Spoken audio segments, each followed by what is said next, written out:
नमस्कार दोस्तों, स्वागत है आपका देश नीति नामक इस YouTube प्लेटफॉर्म पर।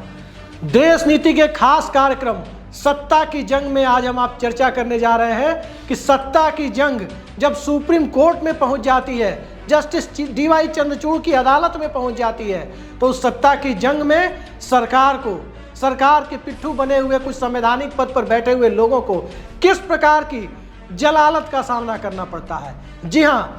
संवैधानिक पद पर बैठे हुए लोगों के लिए जलालत शब्द का इस्तेमाल करते हुए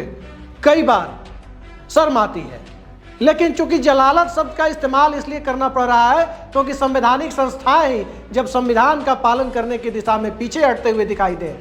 तो कहीं ना कहीं इस पूरे संविधान की बुनियाद हिलते हुए नजर आती है। क्षुद्र राजनीतिक स्वार्थों के कारण, निजी राजनीतिक महत्वाकांक्षा के कारण और इन सब से आगे बढ़कर एब्सोल्यूट कंट्रोल यानी संपूर्ण नियंत्रण की मानसिकता के कारण। जी हाँ, हम बात कर रहे हैं महाराष्ट्र के विधानसभा अध्यक्ष राहुल नार्वेकर की दल बदल कानून विधायकों की अयोग्यता से जुड़े हुए मामले पर आज फिर सुप्रीम कोर्ट में सुनवाई हुई। एनसीपी और शिवसेना के विधायकों के मुद्दे पर सुनवाई हुई और खासकर शिवसेना के मामले की यदि बात करें तो जिस रीजनेबल टाइम फ्रेम का जिक्र सर्वोच्च न्यायालय ने अपने आदेश में 11 मई को किया था, जी हाँ, तकरीबन 5 महीने 2 दिन पहले,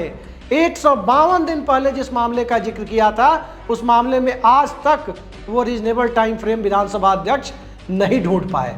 आज तक वो फैसला नहीं ले पाए। और एकनाथ शिंदे गुट के 16 विधायक, जिसमें खुद मुख्यमंत्री एकनाथ शिंदे भी शामिल हैं, उनकी अयोग्यता पर फैसला नहीं ले पाए। स्वाभाविक है, सुप्रीम कोर्ट के भ्रिकुटी तन्नी थी। स्वाभाविक है, सुप्रीम कोर्ट जिसे भारतीय संविधान के संरक्षक की जिम्मेदारी भी निभानी है, संवैधानिक भूमिकाओं का ढंग से निर्वहन हो रहा है या नहीं हो रहा है, कौन सी सरकार या कौन सी संस्था संवैधानिक मर्यादाओं के अनुरूप काम नहीं कर रही है, इस भूमिका की स्क्रूटनी के लिए भी सुप्रीम कोर्ट जब बैठा हुआ है तो स्वाभाविक है यदि विधानसभा अध्यक्ष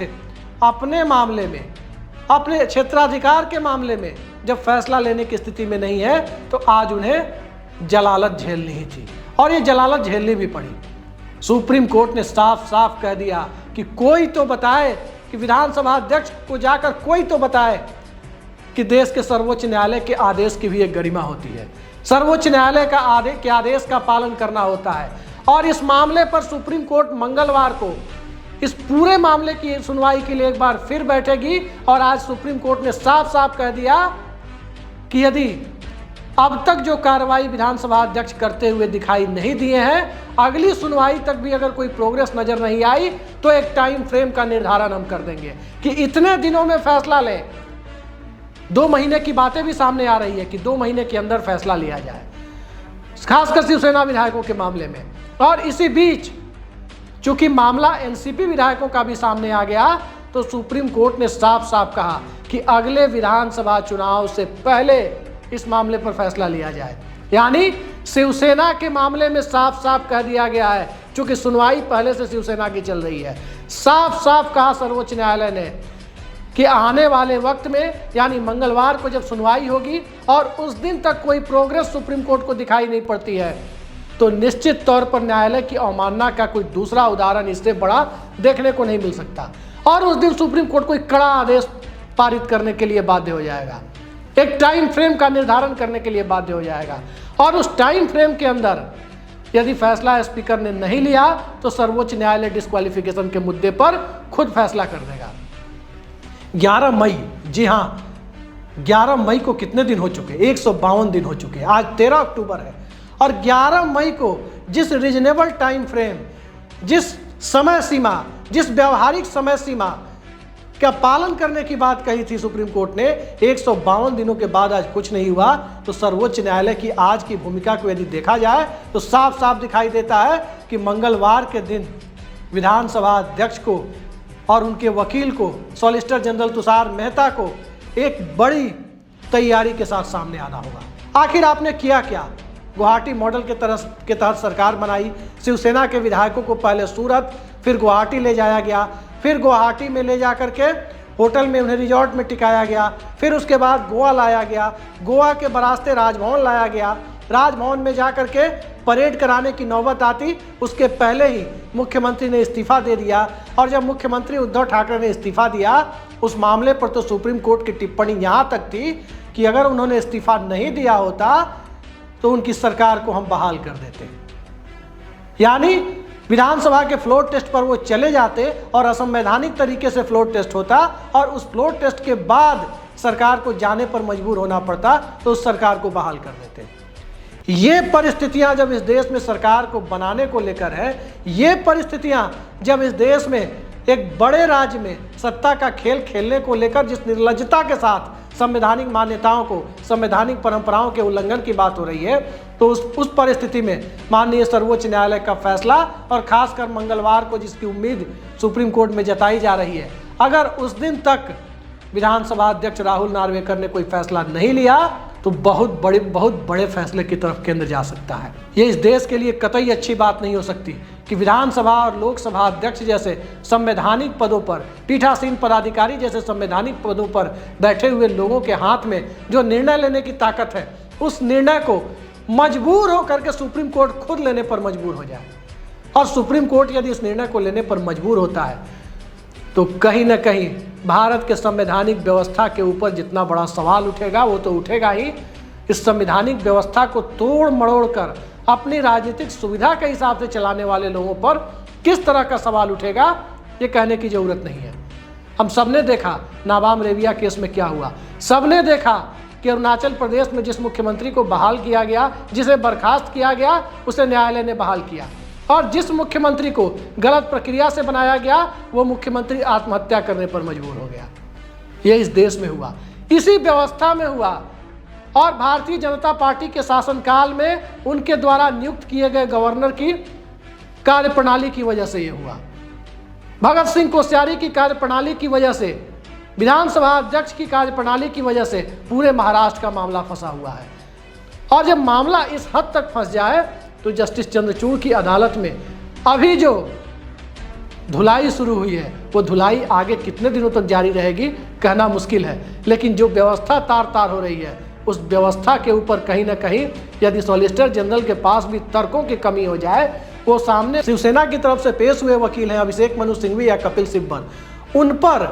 लांछन लगाने की हद तक उतर जाए, खासकर संवैधानिक मामलों में जो संविधान की कॉम्प्लेक्सिटी से जुड़े हुए हैं, उस मामले को यदि क्रिमिनल केस के वकीलों की तरह ट्रीट करने की कोशिश में तुषार मेहता दिखाई दे तो आप उम्मीद कर सकते हैं कि आने वाले वक्त में लोकतंत्र की कौन सी परिभाषा गढ़ी जानी है। और जिस परिभाषा को गढ़ने की कोशिश हो रही है उसी परिभाषा को गढ़ने के रास्ते में सबसे बड़ी बाधा बनकर के कोई खड़े हैं तो उनका नाम है मौजूदा मुख्य न्यायाधीश जस्टिस DY चंद्रचूड़। जी हाँ, याद रखिए, सत्ता जस्टिस चंद्रचूड़ से क्यों इतनी घबराई हुई लगती है, तो इसका बड़ा कारण यह है कि लोकसभा चुनाव तो अप्रैल मई में है, उसके 6-7 महीने बाद तक जस्टिस चंद्रचूड़ का कार्यकाल है। चंद्रचूड़ का कार्यकाल सिर्फ इसी लोकसभा तक नहीं है, चंद्रचूड़ का कार्यकाल अगले नवंबर तक है। इस 13 महीने में 5-6 महीने इस सरकार को जस्टिस चंद्रचूड़ से दो हाथ करना होगा, खासकर संवैधानिक व्यवस्था की, संवैधानिक मर्यादाओं के पालन के मामले में जो बार बार सुप्रीम कोर्ट को संविधान पीठ बनानी पड़ रही है। क्या कभी ऐसा हुआ था कि इस देश में सरकार के कारनामों की वजह से इतनी बड़ी संख्या में एक साथ संविधान पीठ बनाने की जरूरत पड़े? ये कभी नहीं हुआ, लेकिन ये मौजूदा दौर में हो रहा है क्योंकि सरकार कहीं ना कहीं इस बात पर रिजिड दिखाई देती है, इस बात पर दृढ़ दिखाई देती है कि वो संवैधानिक मर्यादाओं का उल्लंघन करती रहेगी और सुप्रीम कोर्ट के साथ संविधान के अनुपालन की प्रक्रिया के मामले में दो हाथ करने जैसा परसेप्शन इस देश में बनाती रहेगी। लेकिन मत भूलिए कि विधानसभा अध्यक्ष हो, इस देश के किसी भी बड़े संवैधानिक पद पर बैठे हुए व्यक्ति हो, सर्वोच्च न्यायालय के पास इस देश में फंडामेंटल राइट्स की व्याख्या का अधिकार है, उस पर फैसले लेने का अधिकार है। सर्वोच्च न्यायालय के पास संविधान पीठ गठित करने का अधिकार है, सर्वोच्च न्यायालय के पास इस देश के संविधान के संरक्षण का अधिकार है, और सर्वोच्च न्यायालय के पास इस देश के आम आदमी के नागरिक हितों, आम आदमी के दायरे में एक गरीब आदमी से लेकर विधायक, सांसद, मंत्री, सरकारें सभी आते हैं, तो उस आम आदमी के अधिकारों के संरक्षण की बात है। अब उस आम आदमी के संरक्षण के अधिकारों का मामला जब सामने आता है तो स्वाभाविक है कि उस दायरे में शिवसेना के विधायक भी आएंगे। शिवसेना के चीफ व्हिप का मामला भी आएगा, एनसीपी का मामला भी आएगा, और यही मामले लोकसभा चुनाव तक सरकार के लिए सरदर्दी बढ़ाने वाले हैं, क्योंकि गलतियां किसी और ने नहीं की है। गलतियां करने का काम महाराष्ट्र के उस वक्त के राज्यपाल भगत सिंह कोश्यारी ने किया। भगत सिंह कोश्यारी ने बिना किसी सब्सटेंशियल प्रूफ के, बिना किसी पुख्ता सबूत के सीधे सीधे उद्धव ठाकरे को विधानसभा में बहुमत हासिल करने के लिए कहा था। सीधे सीधे सुप्रीम कोर्ट ने सवाल उठाया। तब भगत सिंह कोश्यारी के वकील की तरफ से कहा गया कि देवेंद्र फडणवीस जो उस वक्त विपक्ष के नेता थे वो उन्होंने मांग की थी, इसलिए मैंने बहुमत परीक्षण के लिए कहा। कल को क्या इस देश की लोकसभा में अधीर रंजन चौधरी ये डिमांड करे कि मोदी सरकार विश्वास मत हासिल करे, तो क्या इस देश की राष्ट्रपति, महामहिम राष्ट्रपति नरेंद्र मोदी सरकार को यह आदेश दे देंगे कि आप विश्वास मत का सामना करें, आप विश्वास प्रस्ताव पेश करें? यही काम दरअसल किया था महाराष्ट्र में उस वक्त के राज्यपाल भगत सिंह कोश्यारी ने, और उनके इसी काम की वजह से महाराष्ट्र की पूरी संवैधानिक व्यवस्था आज सर्वोच्च न्यायालय में बार बार कहीं न कहीं इस मामले को लेकर के पूरे छीछालेदार की नौबत आ रही है। तो देखते हैं आने वाले वक्त में क्या होता है, लेकिन फिलहाल